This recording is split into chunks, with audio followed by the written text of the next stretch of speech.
My wife, who is 29 years old and beautiful, told me she wants to have relationships outside of our marriage.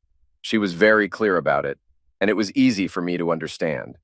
To start things off, I had planned a fancy dinner at one of our favorite fancy restaurants.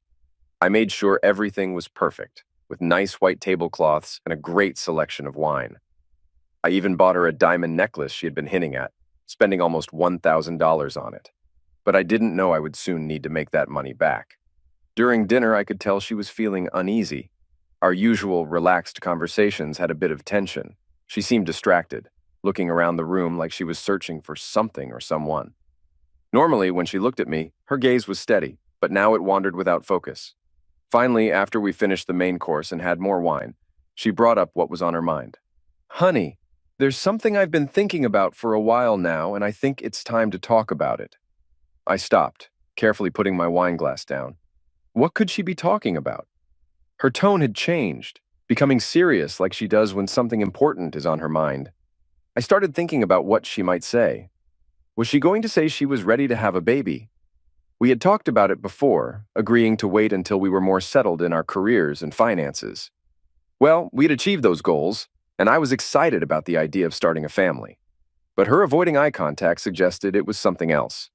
Normally, when you talk about starting a family, you're all smiles and can't look away from each other. But that night, something was off. "Honey, we need to talk," Andrea began, a serious look on her face that told me this wasn't just any conversation. "I've been thinking a lot, and this is really important to me," she continued, her voice trembling a bit. "I need to find out more about who I am outside of us. I think it'll help me be a better partner for you in the long run." I was stunned, my mind spinning. "What are you saying?" I asked, trying to keep my voice steady. I leaned forward, trying to catch her eye, but she wouldn't look at me. "I want to see other people, Rob. I want us to be okay with this, to avoid hurting each other down the line." That hit me like a ton of bricks. My heart started pounding and I could feel my face getting hot. "What do you mean by other people?" I demanded, needing her to spell it out for me. My voice was louder now, filled with a mix of disbelief and anger. "Are you talking about dating other men?" She paused, biting her lip. "Yes, that might be part of it," she finally said. The room spun around me. "You're telling me you want to date other men and you expect me to be okay with it?" I couldn't keep the frustration from boiling over. "Andrea, how could you think this is okay?" She reached across the table, trying to grab my hand, but I pulled away. "I love you, Rob. That hasn't changed. I just need to explore this part of me. It's something I have to do." Her words felt like a betrayal, and no matter how calmly she tried to explain, I couldn't wrap my head around it. As we sat there, the noise of the restaurant fading into the background, I realized our lives might never be the same again. "What on earth are you talking about, Andrea?" I couldn't keep the shock out of my voice.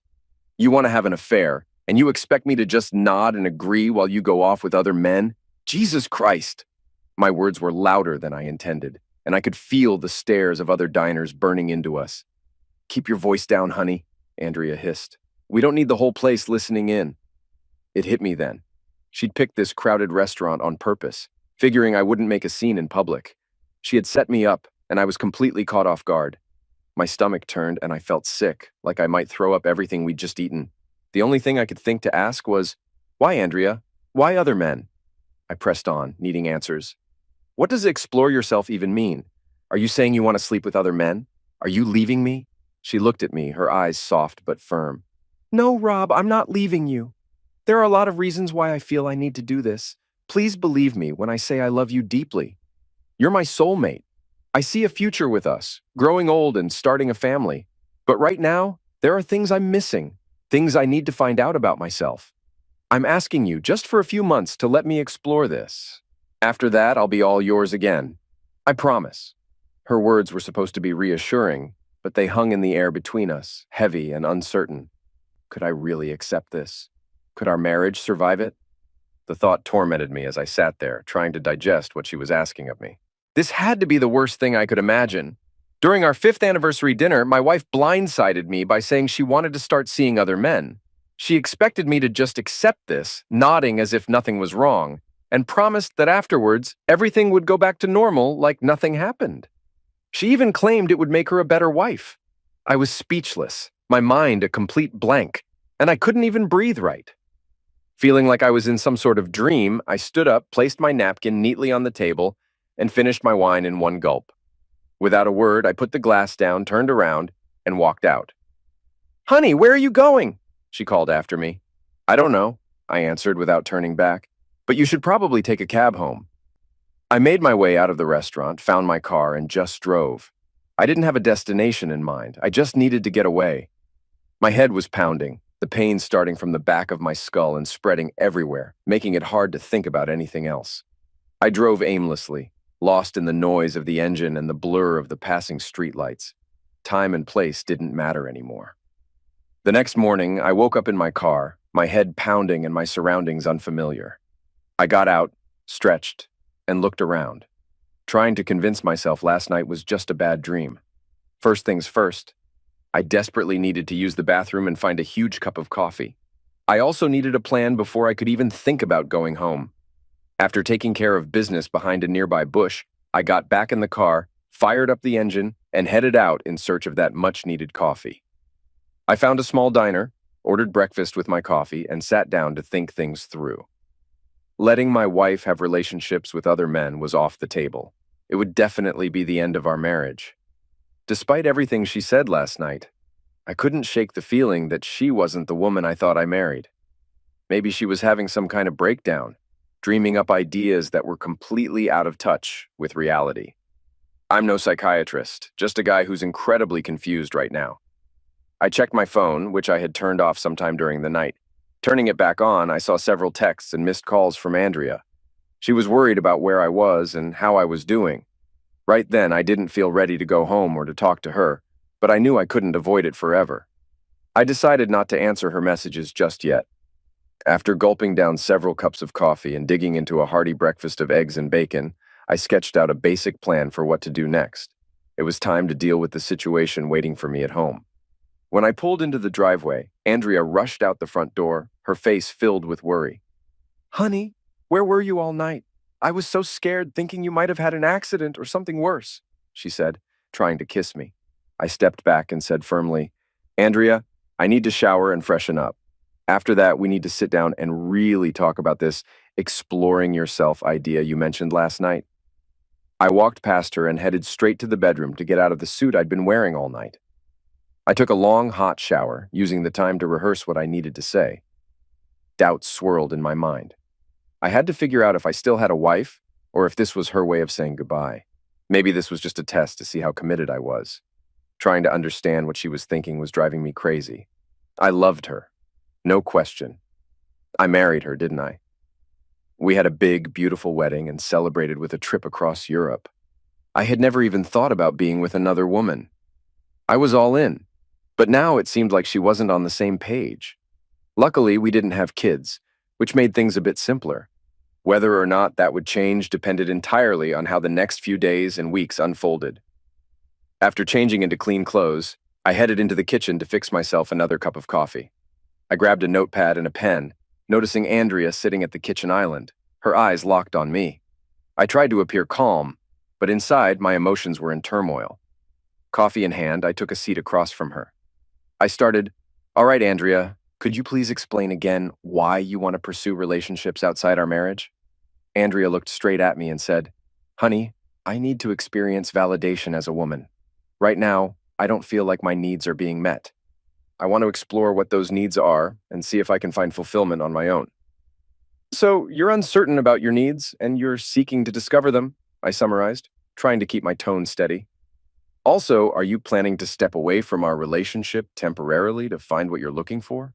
"No, honey, I won't leave. I'll remain here in our home with you," Andrea replied quickly. "However, I need the freedom to establish my own schedule and do things at my own pace." "When do you think you'd like to embark on this exploration and adopt your new schedule, Andrea?" "Well, I suppose any time would work," she responded, a hint of uncertainty in her voice. "Do you agree with my decision?" "No, I don't agree with any of this, Andrea," I said firmly.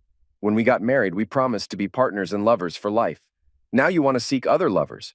What am I supposed to make of this? It feels like you're checking out of our marriage." "Honey, it's not like that," Andrea said, her voice filled with frustration.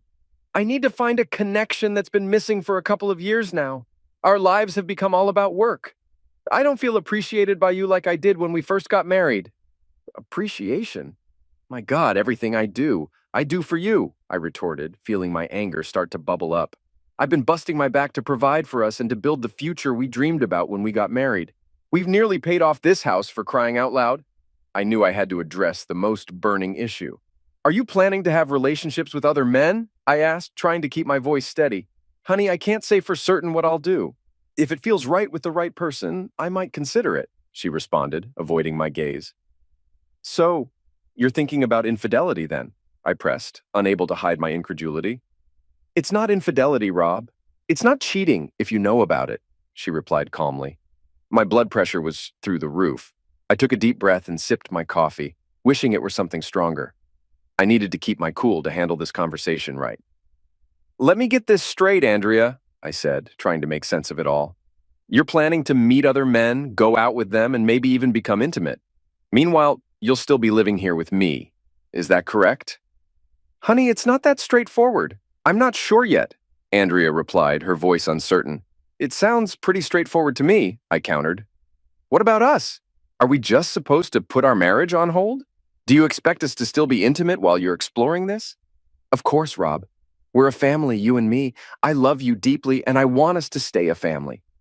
This is just something I need to do for myself, she said, her eyes pleading for understanding.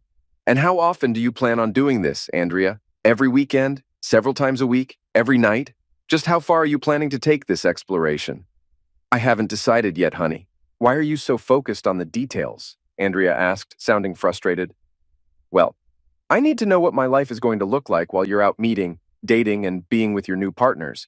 I don't have a girlfriend, Andrea, at least not yet, I said, the last part slipping out more bitterly than I intended. I took a deep breath and exhaled slowly, struggling to contain my anger.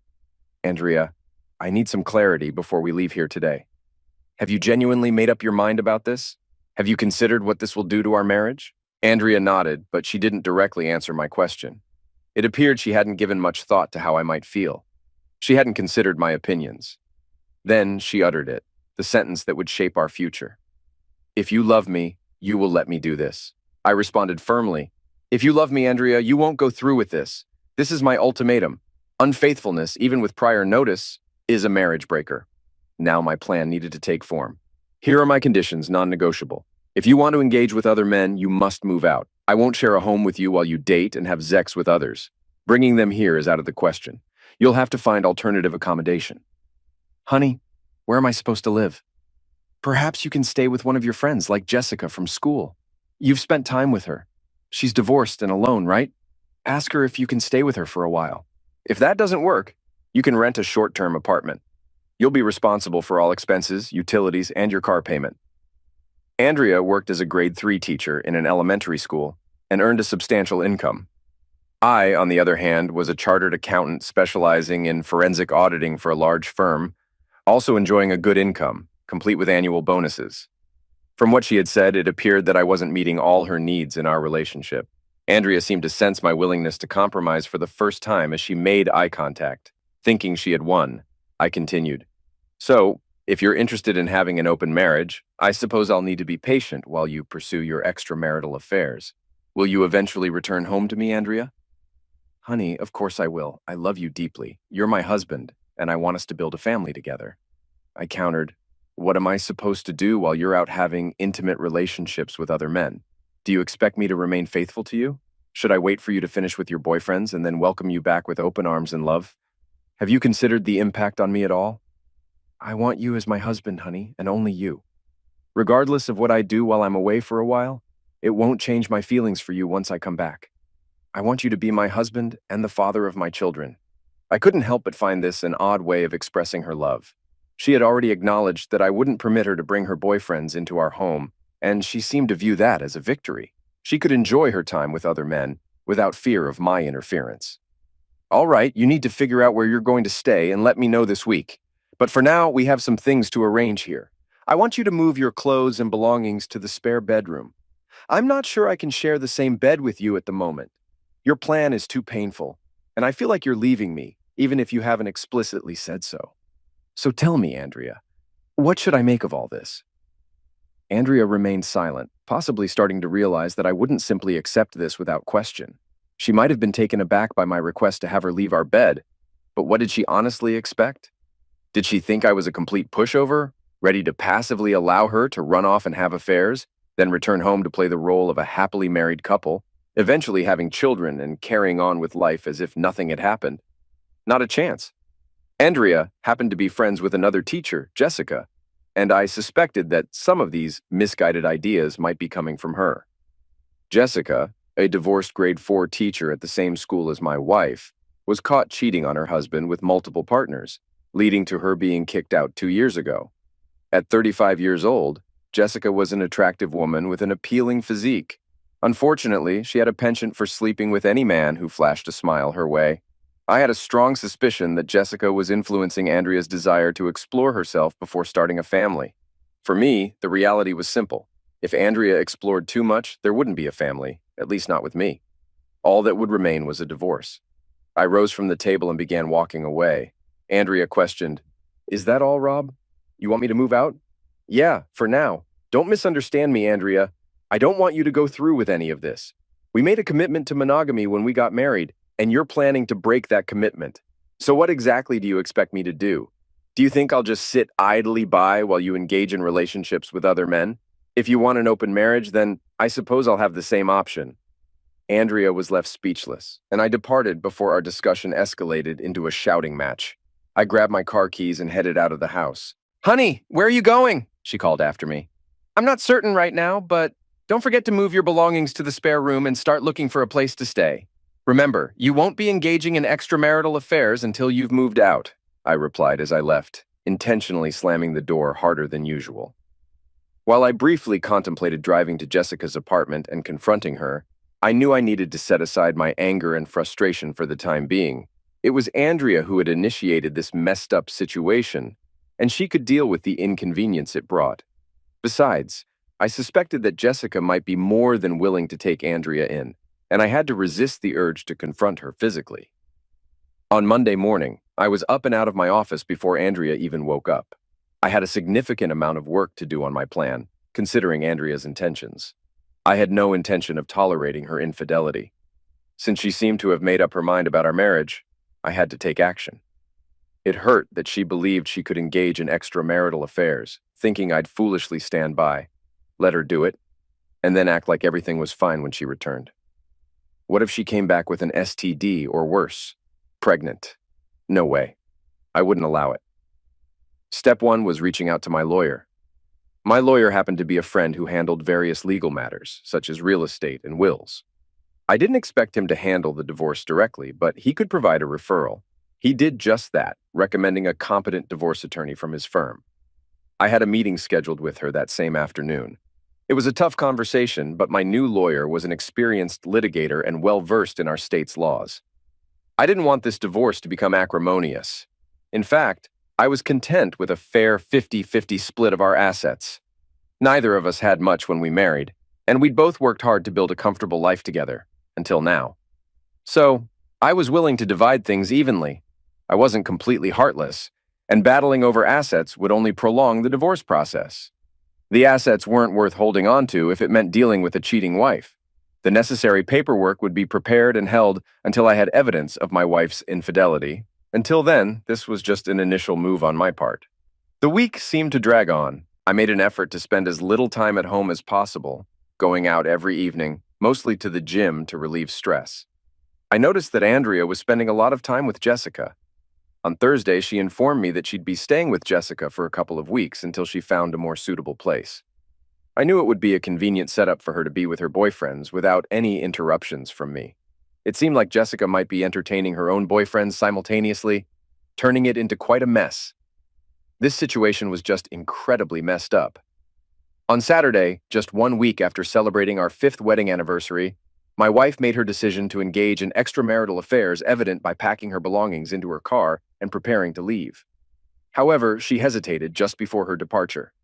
"Honey, I don't want to leave. Are you absolutely sure we can't find a way to work things out so I can stay?" she pleaded. "I love you deeply, and I genuinely want to improve our marriage." I couldn't help but feel exasperated as I responded. Andrea, if you truly loved me and wanted our marriage to improve, you wouldn't go through with this. I do want you to stay here at home with me, but I cannot condone you being intimate with other men while still being my wife. I love you, but I won't tolerate that. If you won't consider going to marriage counseling to address our issues, I'm not sure what else I can say, so please go. While she loaded her belongings into her car, I went to the hardware store in my own car to purchase new locks for the house. I replaced 3 locks and changed the security code for the garage door opener. Throughout Saturday night and all of Sunday, I remained at home, staring at the walls, hoping that Andrea would come to her senses and return. The following week proved to be exceptionally challenging for me. I visited the gym daily and took up running again in an attempt to alleviate my stress. At times, I found myself sinking into deep depression, yearning to go to Andrea and beg her to come back. Intellectually, I still struggled to comprehend the fact that my wife was leaving me to engage in extramarital affairs while we remained married. It made me feel like a colossal failure. Was I truly so inadequate that my wife was willing to openly exhibit her infidelity? Apparently, that was the case. I turned to the internet to research the psychology of infidelity and why spouses cheat on each other. I was astonished to discover that approximately 40% of married individuals engage in infidelity. What was even more surprising was that nearly 90% of them choose to stay in their marriages. Often, infidelity is quietly tolerated by the other spouse, especially when children are involved, making it easier for them to accept the unfaithfulness and continue as if it weren't happening. Many wives who cheat claim to still love their husbands and families but seek excitement outside the marriage, something they feel is lacking at home. Many women who engage in affairs express that their homes demand a great deal of effort. The daily grind of maintaining a family, juggling kids' activities, and dealing with mundane chores makes sex and intimacy with their husbands seem dull. They yearn for excitement with a lover who focuses solely on them without immediately discussing kids or errands after sex. Perhaps the key to a successful marriage lies in treating one's wife as if she were having an affair, minus the divorce. Simply enjoy the physical aspect. I contemplated the idea of trying to pick up my wife at the club she and Jessica frequented. People have affairs for various reasons: a lack of sexual satisfaction in the relationship, an absence of passion, or a loss of connection between spouses, sometimes even as retaliation for their partner's infidelity. Some women claim they cheat to salvage their marriages, though I'm skeptical about that. Nevertheless, it's what researchers studying marital infidelity have reported. Marriage is intricate, and relationships require effort. Open marriages, where both spouses consent to having other relationships and sexual partners, seldom survive in the long run. Emotional attachments form, feelings are inevitably hurt, and most couples end up divorcing. Polyamorous marriages are equally complicated, especially when children are involved. The threat of introducing a sexually transmitted disease into the relationship is a constant concern. Personally, I believe monogamy is the best approach in a marriage. If both partners don't agree with it, they should reconsider their commitment to each other or look for different individuals to be in a relationship with. Did I neglect my wife and push her away? Did I fail to provide her with enough attention while I focused on building a life for us? Was I mistaken? I'm uncertain. What I do know is that I felt unhappy about my wife leaving our home to engage in extramarital affairs. She sought things she believed I wasn't providing, but I didn't see her actions leading to an improvement in our marriage. And so, the following week passed by, slowly once more. I refrained from calling my wife, and Andrea only sent one text, requesting that I forward her mail to her new address. Her communication gave no indication of her desire to salvage our marriage. It was all business. Clearly, she was actively pursuing her plan to find a boyfriend, or possibly even 2 for some enjoyment. The thought crossed my mind to tail her from her apartment to wherever she and Jessica were headed just to find out who she was meeting. I drove past the apartment multiple times but resisted the urge to stop. I realized I couldn't subject myself to that. I needed to let her make her decision, or she would never truly be my wife again. With each passing day, the likelihood of her returning diminished. Furthermore, the longer the situation dragged on, the less inclined I was to take her back. A month elapsed with minimal communication between us when, unexpectedly, Andrea showed up at the house unannounced. When her key didn't work in the lock, she rang the doorbell and knocked. I answered the door, maintaining a stoic expression. "Andrea, what brings you here today?" She replied, "Honey, my key doesn't seem to work in the lock. What's going on?" I responded matter-of-factly, "That's because I changed all the locks." I blocked her from entering when she attempted to come inside. "What do you want, Andrea?" I inquired. She replied, "I came to retrieve a few things I left behind when I moved in with Jess." Once again, her visit wasn't about seeing me. It was purely business, focused on her belongings, with little regard for me or the pain she was causing. She didn't seem to realize the hurt I might be experiencing. Was she that naive or deluded to think I wouldn't care about her sexual encounters with other men, or that I'd eventually take her back? "There are some boxes in the garage with your things that I gathered from around the house." "Why did you do that, honey?" she asked. I let her inside since, after all, it was still partly her home. We proceeded to the garage, where she saw numerous boxes filled with her belongings ready for her to take. "How long are you planning to stay with Jessica?" I inquired. She replied, "Jessica's been really supportive. I'll be with her for a bit longer. I'm sure it'll only be a few more months, and then I'll be back. A better wife to you, honey. Then we can start a family together." I couldn't help but roll my eyes internally at her comment and feel a sense of disgust. How could she believe that her involvement with other men would somehow make her a better wife and prepare her for motherhood? I had entirely different thoughts on the matter. "So, have you found a boyfriend yet?" I asked bluntly. Andrea blushed in response, and I didn't need an answer. I already knew. She finally admitted, "Jess and I have been on some dates with guys from the club we go to, but that's about it." I couldn't resist probing further. "How's the Zex with your new boyfriends?" Andrea turned even redder and began searching through the boxes for her belongings. I left the garage and returned to the kitchen to have my coffee and read the newspaper. A few minutes later, she emerged carrying a sizable bag and surveyed the kitchen. Perhaps she expected the house to be in disarray after her departure. To her disappointment, it was quite the opposite. I had enlisted the services of a cleaning crew to visit 3 times a week, so the place was impeccably clean. There were no towering stacks of dirty dishes, no heaps of empty beer bottles, and certainly no mountains of soiled laundry. No, the house was in perfect order, and I was focused on keeping myself composed, despite the fact that my wife had left me to pursue relationships with other men. "Is there anything else you need, Andrea?" I inquired, sensing her curiosity about the situation here without her. She replied, "So, honey, have you been okay since I started staying with Jess?" "I'm fine," I responded.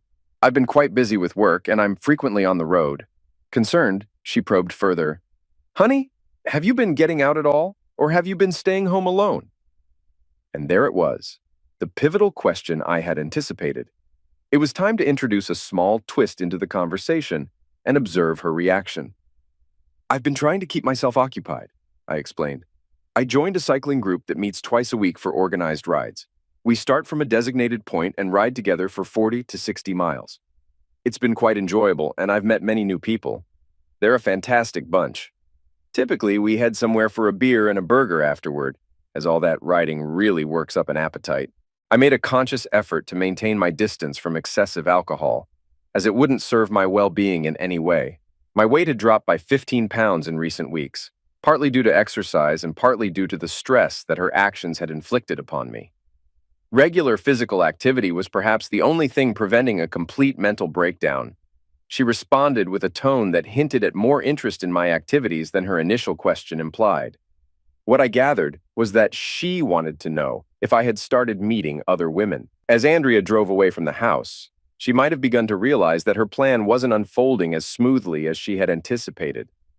It was possible that her loyal husband could meet someone else and decide he no longer needed to remain married to her. Her quest to find a boyfriend to compensate for the attention she believed her husband had failed to provide might carry more significant repercussions than she had initially thought. I later discovered that Andrea had been dating 2 men from the club she frequented with Jessica and had engaged in intimate encounters with both on multiple occasions. However, neither seemed interested in spending quality time with her beyond their rendezvous between her legs. Both men were married and simply seeking casual fun, with Andrea being their source of entertainment, a classic case of pump and dump. By the 2-month mark, I had come to terms with the demise of my marriage and was prepared to initiate the next phase of my plan. Andrea had remained out of contact with me for weeks, clearly indicating that she had no thoughts concerning me or our marriage. She was free to pursue her desires, exhibiting no inclination or desire to return home. Even if she did consider returning, it would come with a myriad of conditions, and I was uncertain whether I would accept her back.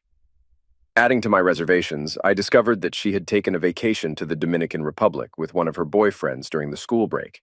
They had indulged in a sun-soaked getaway, supposedly working on their tans and other indulgences.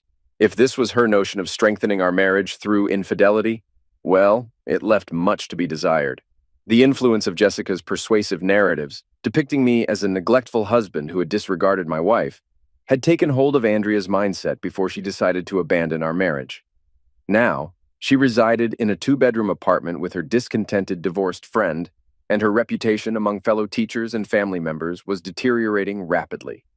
When Andrea's mother discovered that her daughter had ventured to the Caribbean with another man, she reached out to me inquiring about the reason for our separation. She likely assumed that we had been embroiled in marital conflicts. I revealed to her that her daughter had left me to engage in sexual relations with other men, a revelation she found incredulous. I urged her to speak directly with Andrea to ascertain the truth. Andrea's mother engaged her in conversation, asking, "Andrea, why did you leave your home? What's happening between you and Robert? Is he mistreating you?" To this, Andrea replied, "No, Mom. He isn't mistreating me, but he doesn't provide the excitement I currently seek from a man. I don't feel desired or attractive to him. I need that feeling, to feel wanted, so I'm seeking it elsewhere for now. I want to have some fun before Rob and I start a family.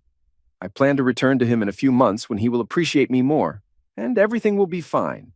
You'll see." Andrea's mother was taken aback by her response and earnestly cautioned, "Dear, if you engage in extramarital affairs, Robert will not want you as his wife.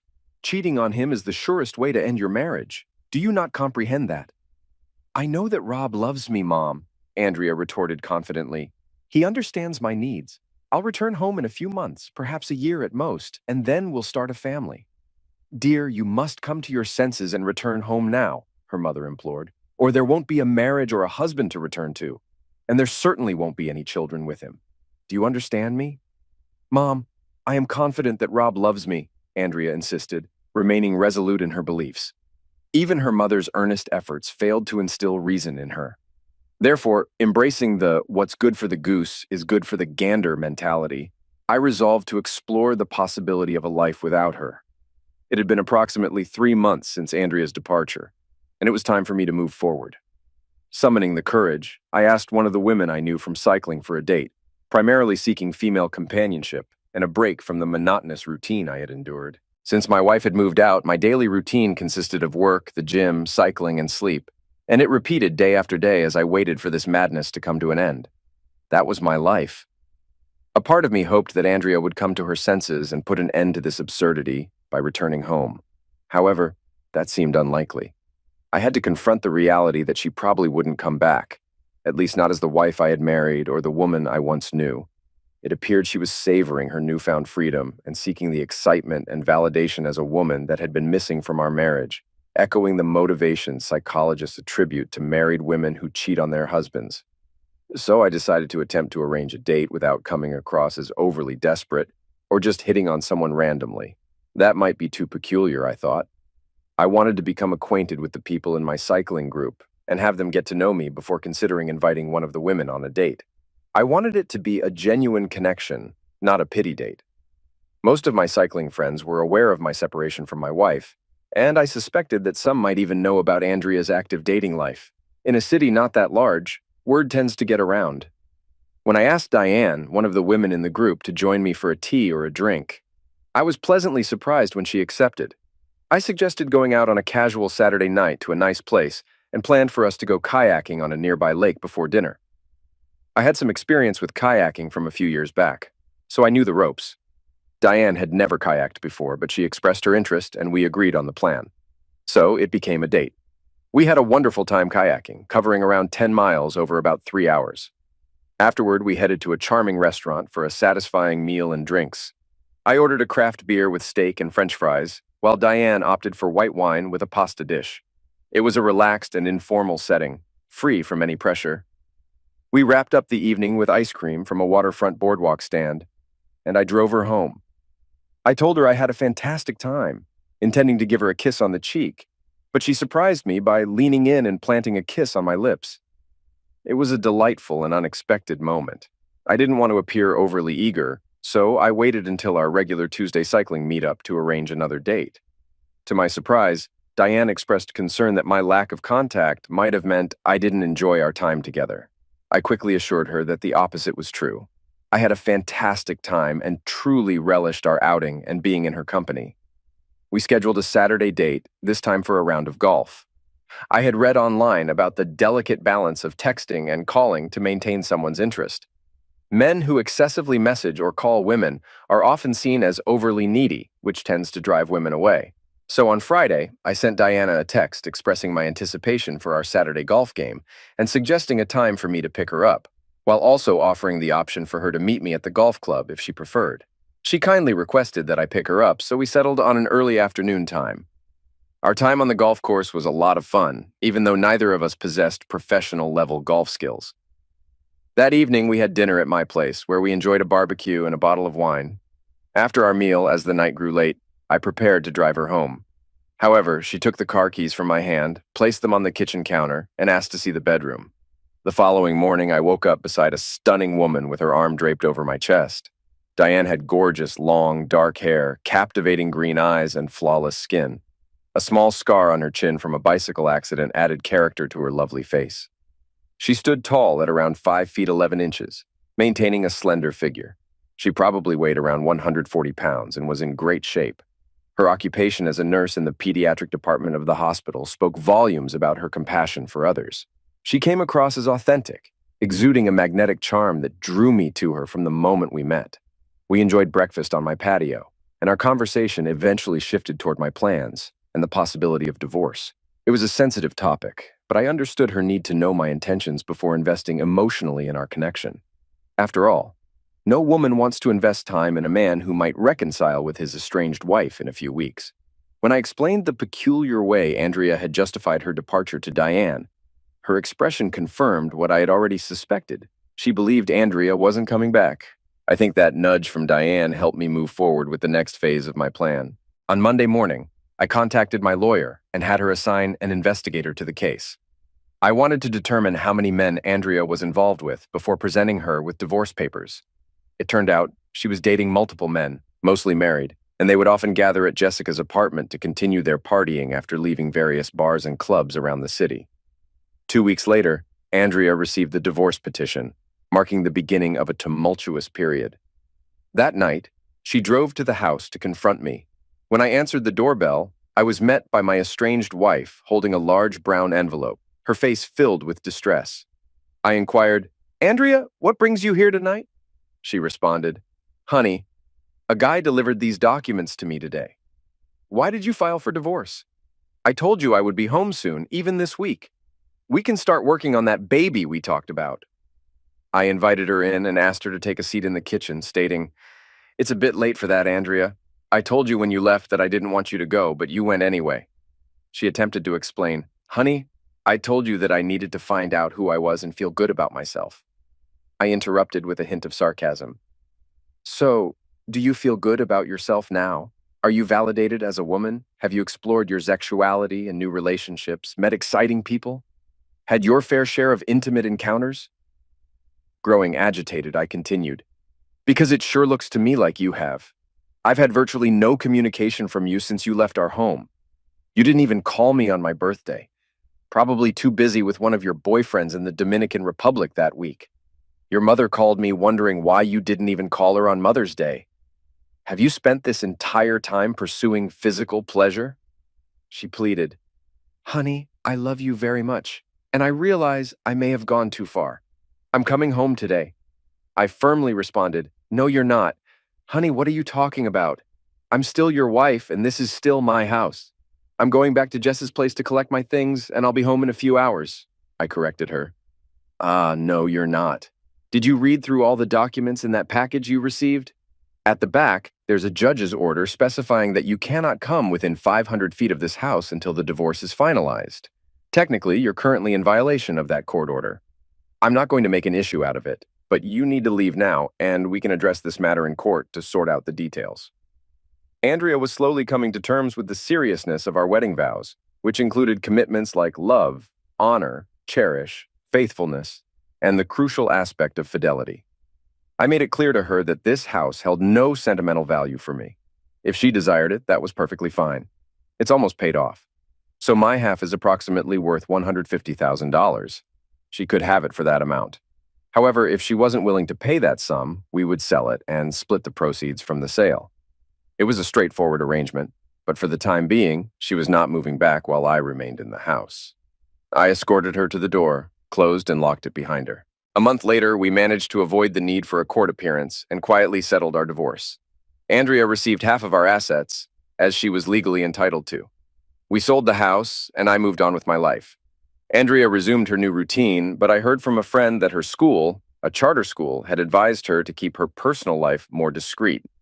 Apparently, some parents had become aware of her involvement with multiple men in the area and were uncomfortable with her teaching their children, especially among the mothers who were quite outspoken about it in private. It appeared that some of the fathers might have been among her lovers. Subsequently, Andrea was diagnosed with a sexually transmitted disease, not life-threatening, but necessitating a year of abstinence. This was not a significant concern, given that she was already pregnant. It seemed that one of her partners had successfully fathered the child. Andrea's negligence in consistently taking her birth control pill, frequent alcohol consumption, and the absence of condom use were contributing factors.